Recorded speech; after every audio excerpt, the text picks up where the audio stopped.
একটি গ্রামে মীরা নামের একটি মেয়ে থাকতো। সে চাঁদ দেখতে অনেক ভালোবাসতো, তাই সে প্রতি রাতে আকাশের চাঁদ দেখতো।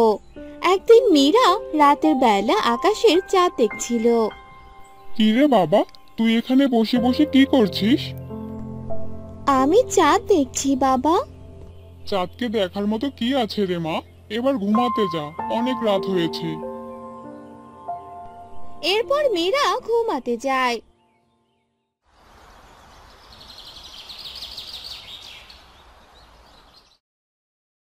হ্যাঁ রে মা, আমি মোড়লের বাড়িতে কাজ করতে গেলাম, তুই বাড়িতেই থাক, দূরে কোথাও যাবি না, বুঝলি? ঠিক আছে মা। এরপর মীরার মা সেখান থেকে চলে গেল। আর মীরা বারান্দায় বসে ভাবতে লাগলো, চাঁদ যদি দিনের বেলায় দেখা যেত তাহলে এখন আমি চাঁদের সাথে গল্প করতে পারতাম। একা একা বাড়িতে থাকতে যে ভালোই লাগছে না। অন্যদিকে মীরার বাবা জমিতে কাজ করছিল। তখনই সেখানে একটি লোক আসে। কি ব্যাপার গোপাল দাদা, তোমার জমি দেখছি অবস্থা ভালো না। জমিতে কি সার দাও না নাকি? জমিতে এবার সার দেওয়া হয়নি, টাকা পয়সাও হাতে নেই। কাল মোড়ল মশাইয়ের কাছ থেকে টাকা ধার করে আনতে হবে। হ্যাঁ, সেটাই করো। জমিতে বেশি করে সার পানি দিও, নইলে জমিতে আর ফসল হবে না। একথা বলে সেই লোকটি চলে গেল। বিকেলে মীরার বাবা বাড়িতে গেল। হ্যাঁ গো, মোড়ল মশাই তোমায় টাকা দিয়েছে? না গো, এখনো তো টাকা দিল না। কেন গো, টাকা দিয়ে কি করবে? আচ্ছা, আমি বরং কালকে মোড়ল মশাইয়ের কাছ থেকে টাকা নিয়ে আসব, তুমি কোনো চিন্তা করো না।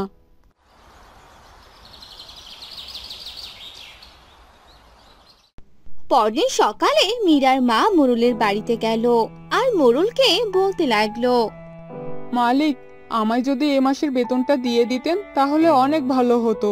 না না, এখন কোনো বেতন পাবি না, আর কয়টা দিন গেলেই তুই টাকা পাবি, বুঝলি?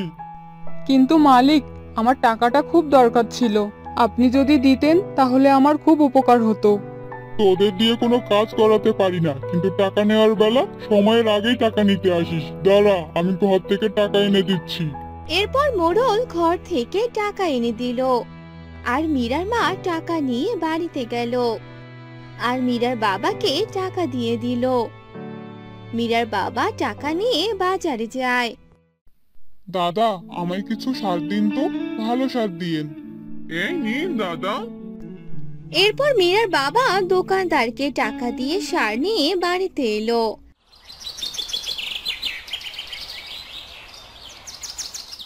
আর রাতের বেলা মীরা চাঁদের সাথে কথা বলতে লাগলো। আচ্ছা চাঁদ, তুমি তো অনেক সুন্দর। তুমি কত সুন্দর চারদিকে আলো দাও, আমার অনেক ভালো লাগে। চাঁদ, তুমি কি আমার বন্ধু হবে? আমি তোমার বন্ধু হতে পারি, তবে যদি তুমি আমায় সত্যিকারের ভালোবেসে বন্ধু ভাবতে পারো। হ্যাঁ, আমি তোমায় অনেক ভালোবাসি আর আমি তোমায় বন্ধু বানাতে চাই। ঠিক আছে, আমি তোমায় কিছুদিনের সময় দিতে চাই, এর মাঝেই আমি দেখতে চাই আমাকে তোমার বন্ধু বানানো যাবে কিনা। ঠিক আছে, আমি রাজি। একথা বলে মীরা ঘুমাতে চলে গেল।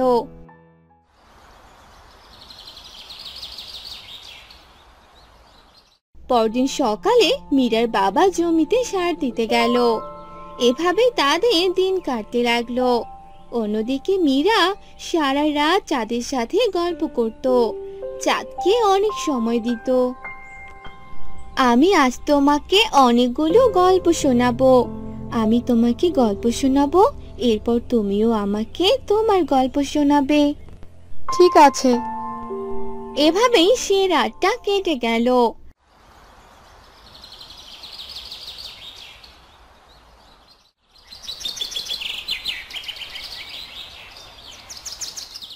আর একদিন রাতে আর চাঁদ থেকে এক আলোকিত রশ্মি মীরার সামনে এলো আর এক পরীতে পরিণত হলো।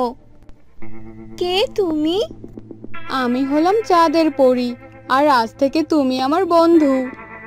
আজ আমি অনেক খুশি। এরপর মীরা চাঁদের পরীর সাথে গল্প করতে লাগলো।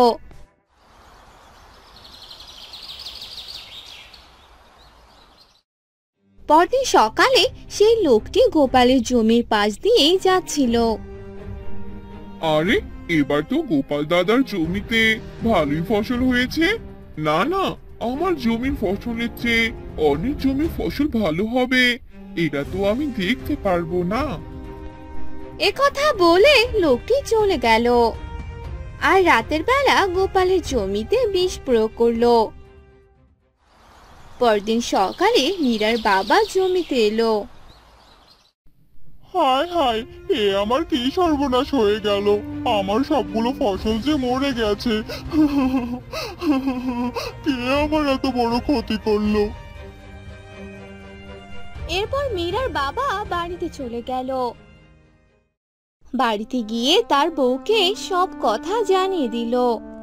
তুমি কোনো চিন্তা করো না গো, আমি মোড়লের বাড়িতে কাজ করে যে টাকা পাবো তা দিয়েই আমাদের সংসার চলে যাবে। এখন আমি কাজে গেলাম। এরপর মীরার মা কাজে চলে গেল। মালিক, বলেন আজ আমায় কি কি কাজ করতে হবে? আজ থেকে তোকে আর কোনো কাজ করতে হবে না, কারণ আমি নতুন কাজের লোক নিয়ে নিয়েছি। এবার তুই চলে যা। এসব আপনি কি বলছেন মালিক? এ কাজ করতে না পারলে আমার সংসার চলবে কি করে? সবাইকে যে না খেয়ে থাকতে হবে। আমি এত কথা জানি না, তোকে আর আমি কাজে রাখতে পারবো না, বুঝলি? মীরার মা নিরাশ হয়ে সেখান থেকে চলে যায়। তাদের আর কিছুই করার থাকে না। এসব কিছু মীরা জানতে পারে আর মীরা মন খারাপ করে বসে থাকে। কি ব্যাপার মীরা, আজ তুমি আমার সাথে গল্প করছো না যে? তোমার কি মন খারাপ? এরপর মীরা চাঁদের পরীকে সব কথা খুলে বলে। তুমি কোনো চিন্তা করো না মীরা, আমি থাকতে তোমাদের কোনো কষ্ট হবে না। আমি তোমাদের সাহায্য করব। তুমি কি করে আমাদের সাহায্য করবে বন্ধু? এরপর চাঁদের পরী মীরাকে একটা লাঠি দিয়ে দেয়। তোমার যখনই কোনো প্রয়োজন হবে তুমি এই লাঠিকে বলবে, এই লাঠি তোমায় সাহায্য করবে। একথা শুনে মীরা ভীষণ খুশি হয়ে গেল। পরদিন মীরা তার মা বাবাকে লাঠির ব্যাপারে সব কথা খুলে বলল। এসব তুই কি বলছিস রে মা? এটা কি আসলেই সত্যি? হ্যাঁ মা, আসলে সত্যি। চাঁদের পরী আমাকে যে সাহায্য করেছে।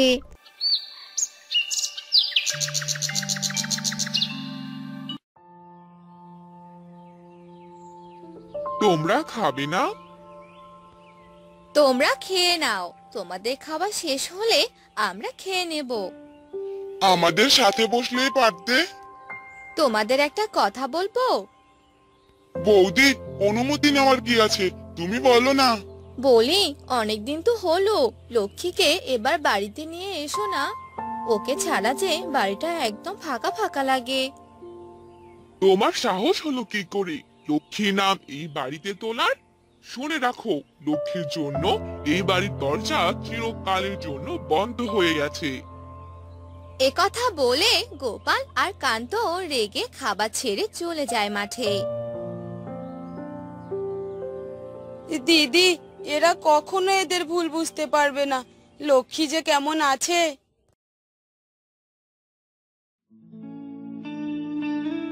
অফিস থেকে তাড়াতাড়ি এসো, আমি একটু বাড়িতে যাব। বাড়ি মানে? তোমার দাদারা তো আমাদের মেনে নেয়নি, তাহলে? বিকেলে দাদারা বাড়িতে থাকে না, সে সময় দাদারা জমিতে থাকে। বৌদিদের কথা খুব মনে পড়ছে, খুব ভালোবাসে ওরা আমায়। আচ্ছা, আমি অফিসে গেলাম, ফিরে এসে তোমায় নিয়ে যাব। দাদা, বৌদির ওপর এভাবে রাগ করা কি ঠিক হলো তোমার? রাগ হব না তো কি মাথায় তুলে নাচবো? যে বোনের গায়ে একটা আজ আসতে দেইনি, শেষে কিনা সেই বোন সম্মানে তোয়াক্কা না করে পালিয়ে গেল। এর পিছনে কিন্তু আমাদের দোষ কম নয় দাদা। দোষ?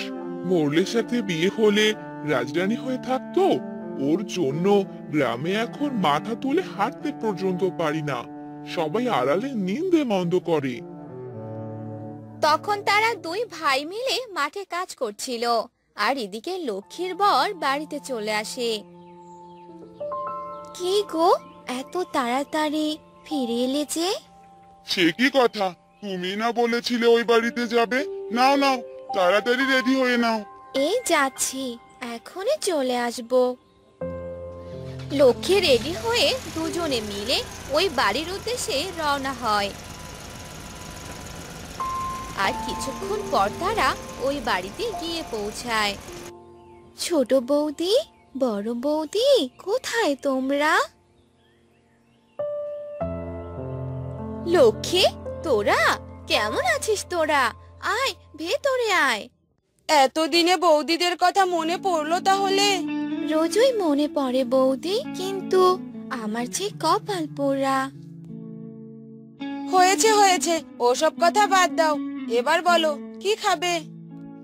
আপনার হাতের এক কাপ চা হলে মন্দ হয় না। এই চায়ের অনেক প্রশংসা শুনেছি লক্ষ্মীর থেকে। তখন লক্ষ্মীর বৌদি রান্নাঘরে গিয়ে সবার জন্য চা আর নাস্তা নিয়ে আসে। সবাই খুব খুশি ছিল। বৌদি, আজ তাহলে আসি, দাদারা আসার সময় হয়ে গেল যে। সাবধানে যাস, আর চিন্তা করিস না, আমরা ঠিক তোর দাদাদের বুঝিয়ে তোকে এই বাড়িতে নিয়ে আসব। লক্ষ্মী আর লক্ষ্মীর বর সেদিনের মতো সেখান থেকে চলে যায়।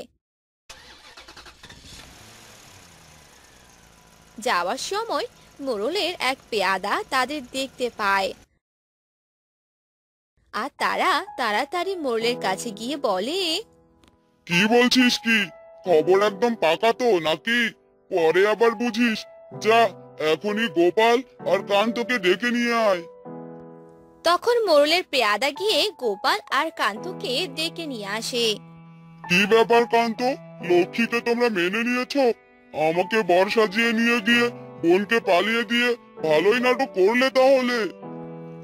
লক্ষ্মীর সাথে আমাদের কোনো যোগাযোগ নেই মোড়ল মশাই, এখানে মেনে নেওয়ার কোনো মানেই নেই। আজ লক্ষ্মী আর ওর বর এসেছিল তোমাদের বাড়িতে, পাক্কা খবর আছে। এসব আপনি কি বলছেন মোড়ল মশাই? এই তো ঘন্টা দিয়ে কাগের কথা। আমরা তো তখন মাঠে ছিলাম। যদি এসে থাকে তাহলে যারা বাড়িতে উঠতে দিয়েছে তাদের আজ শেষ ভোজ হবে আমার বাড়িতে। তারপর কান্ত আর গোপাল চলে আসে। আর বাড়িতে এসে, গিন্নি, গিন্নি, কোথায় গেলে? কি হয়েছে? এভাবে চিৎকার করছো কেন? লক্ষ্মী এ বাড়িতে এসেছিল? না মানে মানে আমতা আমতা না করে বলো। হ্যাঁ, এসেছিল, ওর বাবার বাড়িতে এসেছিল। তোমাদের না করেছিলাম ওরা যেন চৌকাঠ না বেরোয়। তোমাদের কোনো জায়গা নেই এই বাড়িতে। যাও, এক্ষুনি বেরিয়ে যাও তোমরা আমার বাড়ি থেকে। তারপর দুই বউ বাড়ি থেকে চলে যায়।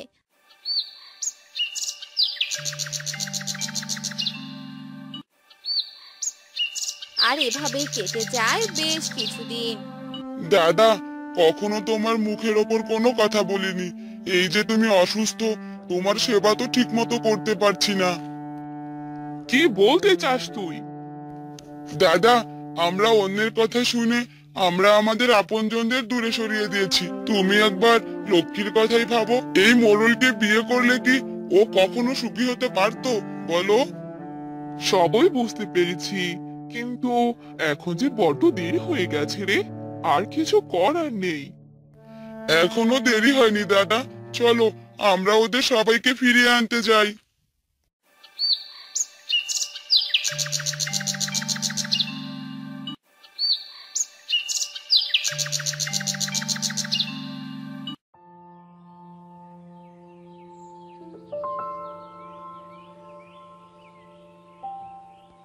তখন তারা দুজনে মিলে লক্ষ্মীর বাড়িতে যায়। আর গিয়ে দেখে সবাই সেখানে। লক্ষ্মী, দাদা, তোমরা, তোমার এমন অবস্থা কি করে হলো? সব তোদের কষ্ট দেওয়ার ফল রে। আমার অনেক বড় ভুল হয়ে গেছে। তোমরা সবাই আমাকে ক্ষমা করে দিও। এভাবে বলো না, ভগবান যে আমাকে ক্ষমা করবেন না। তুমি যে আমার প্রতিদেবতা।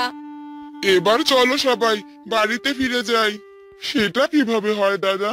এই প্রথম আপনারা আমার বাড়িতে এলেন আর না খেয়ে চলে যাবেন? তখন সবাই হাসতে থাকে।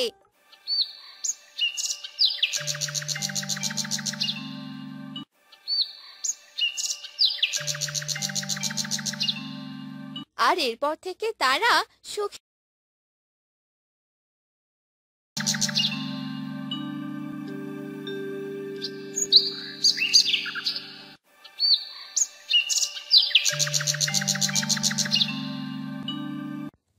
মা, ও মা, বাড়িতে কি জল আছে, নাকি আমি নদী থেকে জল নিয়ে আসবো?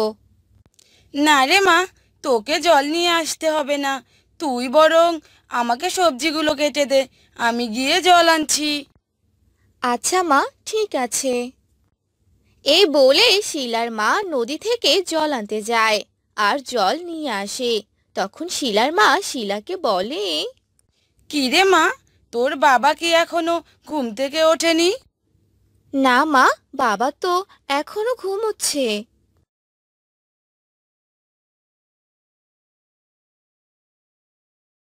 আর কত পরে পরে ঘুমাবে শুনি?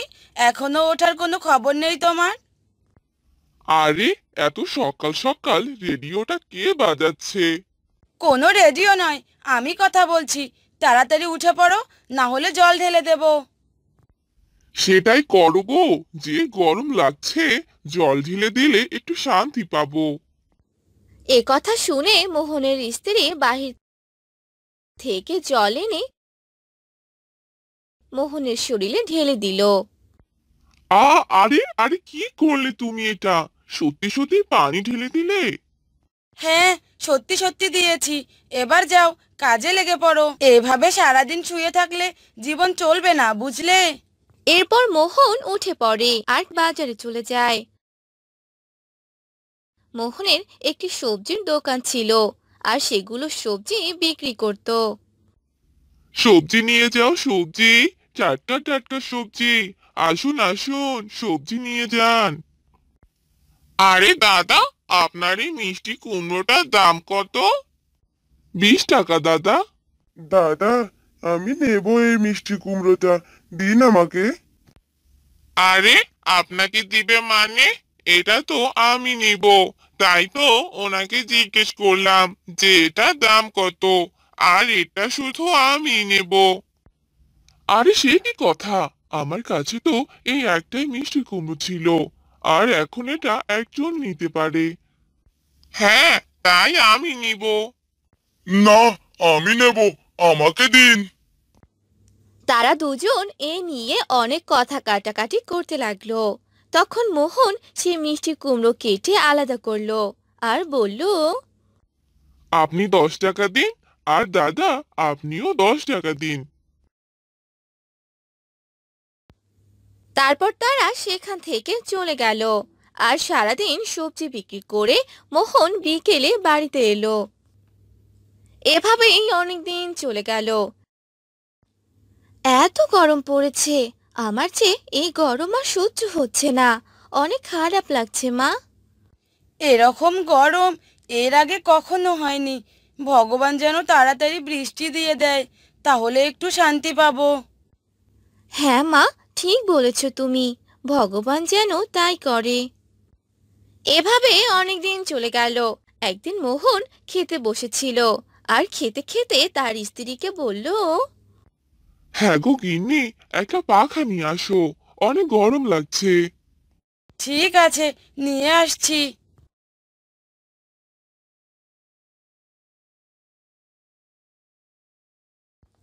এরপর মোহনের স্ত্রী পাখা দিয়ে মোহনকে বাতাস করতে লাগে আর মোহন খাবার খেয়ে নেয়। আর একদিন সকালে শিলার মা উঠোন ঝাড়ু দিচ্ছিল। আরে বাবা, তুমি এসো এসো। হ্যাঁ রে মা, তোকেই দেখতে এসেছি। কতদিন থেকে তোকে দেখি না। যা গরম পড়েছে, যা মা, আমার জন্য এক গ্লাস পানি নিয়ে আয়। আচ্ছা বাবা, ঠিক আছে, এখনই আনছি।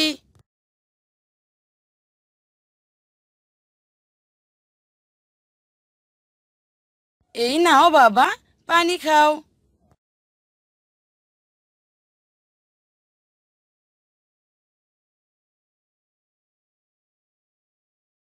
কিরে মা, জামাই আর আমার নাতনি কোথায়?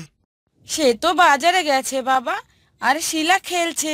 তুমি বসো, আমি তোমার জন্য খাবার আনছি। এরপর শিলার মা খাবার এনে দেয় আর সেই খাবারগুলো খেয়ে নেয়। বিকেল বেলা মোহন বাড়িতে আসে আর তার স্ত্রীকে ডাকতে থাকে।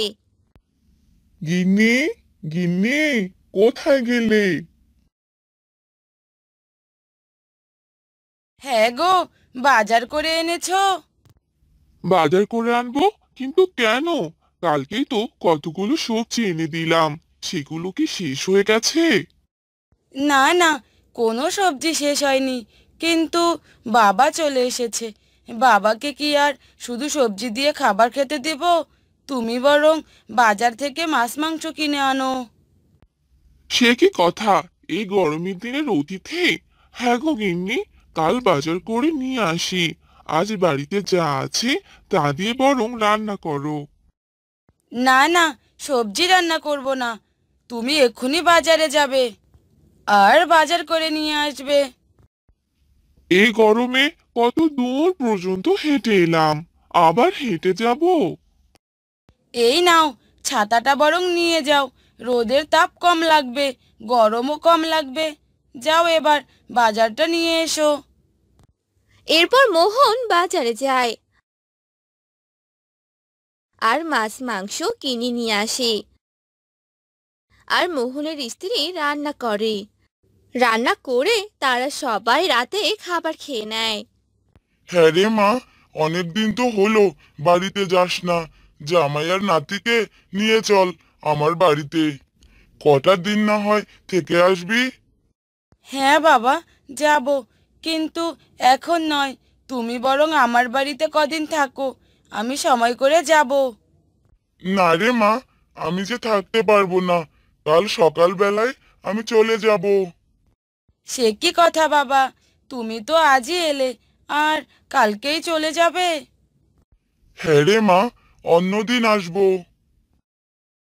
পরদিন সকালবেলা মোহনের শ্বশুর চলে যায়। তখন মোহন বলে, হ্যাঁ গো গিন্নি, বাবা যে তোমায় যেতে বললেন, কবে যাবে? না গো, এখন যাব না, অনেক গরম পড়েছে। কয়েকদিন পর যাব। যাও তুমি, এবার কাজ করো। এরপর মোহন কাজে চলে যায় আর এভাবেই তাদের সংসার চলতে থাকে। আর কয়েকদিন পর মোহন তার শ্বশুর বাড়িতে যায়। এরপর তারা ভালোভাবে দিন কাটাতে থাকে।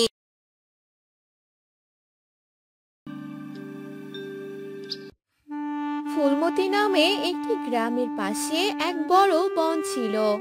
সেখানে একটি আমের গাছ ছিল। সেই গাছে অনেক আম ধরতো আর আমগুলো খেতেও অনেক সুস্বাদু ছিল। গ্রীষ্মের শুরুতেই সে গাছে অনেক মুকুল আসতো আর সেগুলো সুবাস চারদিকে ছড়িয়ে পড়তো। আর সেই গাছের আম সবাই খেতে আসতো। আস্তে আস্তে সেই গাছে অনেক আম ধরলো আর সেই আমগুলো পাকতে লাগলো আর গাছের কিছু আম পেকেও গেল। দেখ, এই গাছের অনেক আম পেকে গেছে, আমরাও তো পেকে গেছি, কিন্তু তুই এখনো পাকিসনি কেন? আমি তোদের থেকে অনেক ছোট আর আমার চেহারাটা দেখ, একদম চক চক করছে। তোদেরকে দেখতে একদম বাজে লাগছে। বাজে কেন লাগবে? সবাইকে তো একদিন না একদিন এই চেহারাতে আসতেই হবে। তাতে কি হয়েছে? তোদের ওই চেহারার মতো আমার চেহারা হতে অনেক দেরি হবে, বুঝলি? তুই তোর চেহারা নিয়ে অহংকার করছিস, তাই না? তোর এই অহংকার খুব তাড়াতাড়ি শেষ হবে। হয়েছে হয়েছে, তোদের এই কথাগুলো আমার একদম ভালো লাগছে না। এবার একটু চুপ কর তো। তারপর পাকা আমটি চুপ করে রইল।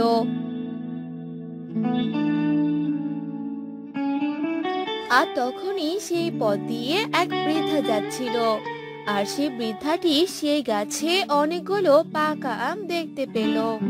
বড্ড খিদে পেয়ে গেছে, এত দূর হেঁটে এলাম, ওই তো একটা আমের গাছ দেখতে পাচ্ছি। যাই যাই, গাছটার কাছে যাই।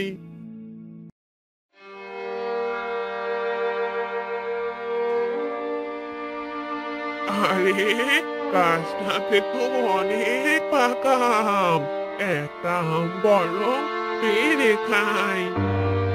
এই বলে সে বৃদ্ধা গাছ থেকে একটি আম পেড়ে নিল আর সেই আম খেতে লাগলো।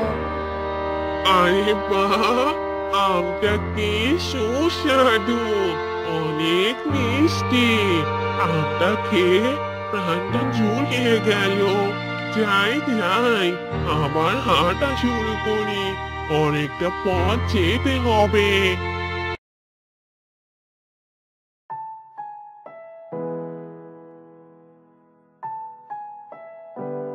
তারপর সে বৃদ্ধা সেখান থেকে চলে গেল। এসব কাহিনী দেখে কাঁচা আমটি হাসতে লাগলো।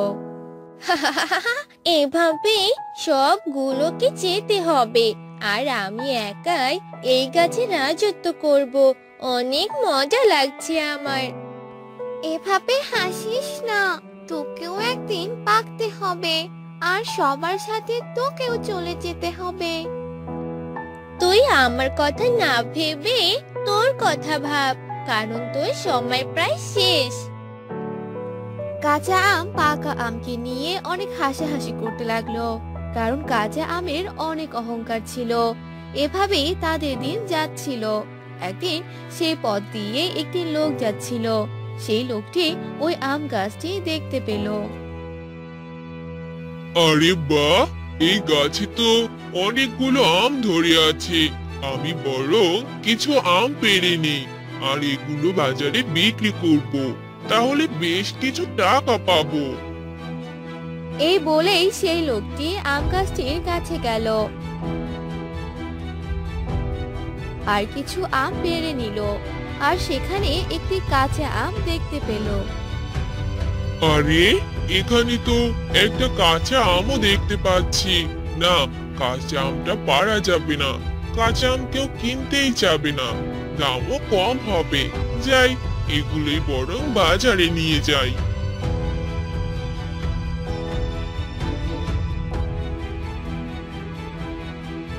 এই বলে সেই লোকটি পাকা আমগুলো বাজারে নিয়ে গেল আর সেগুলো বিক্রি করতে লাগলো।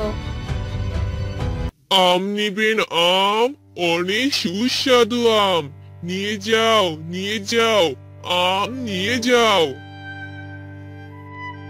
এসব বলে সেই লোকটি ডাকতে লাগলো, আর সেই আমগুলো অনেক দামে বিক্রি করতে লাগলো, আর অনেকগুলো টাকাও পেয়ে গেল।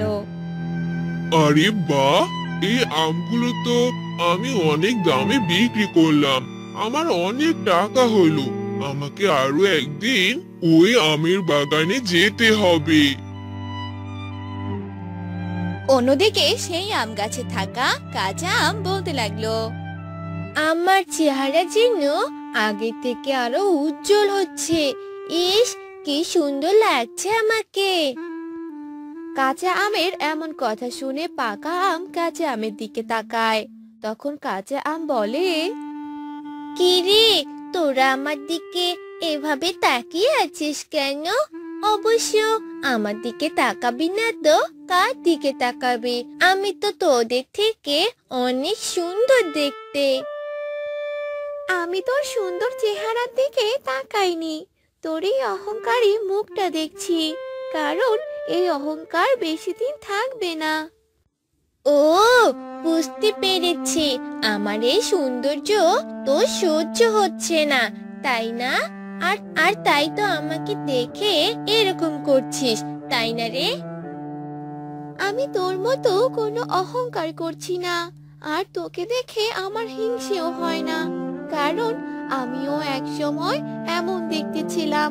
কিন্তু আজ আমি পেকে গিয়েছি, তোকেও একদিন পেকে যেতে হবে। হ্যাঁ, তো কি হয়েছে? তোদের থেকে বেশি দিন আমি এই গাছে থাকবো। তোরা তো আর কদিনের মধ্যেই এখান থেকে চলে যাবি, আর আমি এখানে অনেক দিন থাকবো, আর আমার এই সুন্দর রূপ সবাই দেখবে। এসব বলে কাঁচা আম আর পাকা আম কথা বলতে থাকে।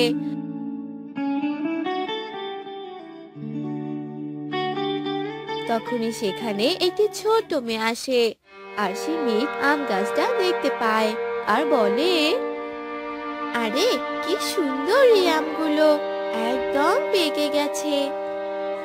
আমি বরং এখান থেকে আম পেড়ে নেই। এই বলে সেই মেয়েটি সেখান থেকে একটি পাকা আম পেড়ে সেখানে খেতে লাগলো। আর এসব দেখে কাঁচা আমটি হাসতে লাগলো। দেখেছিস, ওই মেয়েটিও তোদেরকেই খাচ্ছে। তোদের তো আর বেশি দিন নেই। তোদের এই অবস্থা দেখে আমার অনেক কষ্ট হচ্ছে রে। থাক কাঁচা আম, তোকে আর আমাদেরকে নিয়ে ভাবতে হবে না।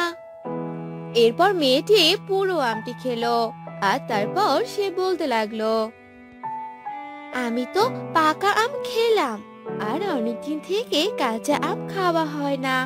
আর এই গাছে একটা কাঁচা আমও দেখতে পাচ্ছি, এই আমটি বরং পেড়ে বাড়িতে নিয়ে যাই। আরে এই মেয়ে তো দেখছি আমাকে নিয়ে যাওয়ার কথাই বলছে। তাহলে আজকে কি আমার শেষ দিন? এখন কি হবে আমার? দেখলে তো তোমার পরিণতি। বেশি দিন অহংকার করেছিলে, আর দেখো আমার আগে তোমায় চলে যেতে হচ্ছে। বেশি অহংকার করলে এমনই হয়, তুমি আমাদের মতো পেকে যাওয়ারও সুযোগ পেলে না। আমার এক্ষুনি চলে যেতে একদম ইচ্ছে করছে না। আমি আরো কিছুদিন এখানে থাকতে চাই। কিন্তু সেই মেয়েটি ওই কাঁচা আমকে পেড়ে নিল আর সেখান থেকে চলে গেল। আর সে তার অহংকারের পরিণতি বুঝতে পারলো। আমি এই কাঁচা আমের আচার বানাবো আর অনেক মজা করে খাবো। এই বলে সেই মেয়েটি ঘরে চলে গেল। আর অন্যদিকে সেই আম গাছের সবগুলো আম শেষ হয়ে গেল। সেই লোকটি এসে সবগুলো আম পেড়ে নিয়ে সেগুলো বিক্রি করে দিল।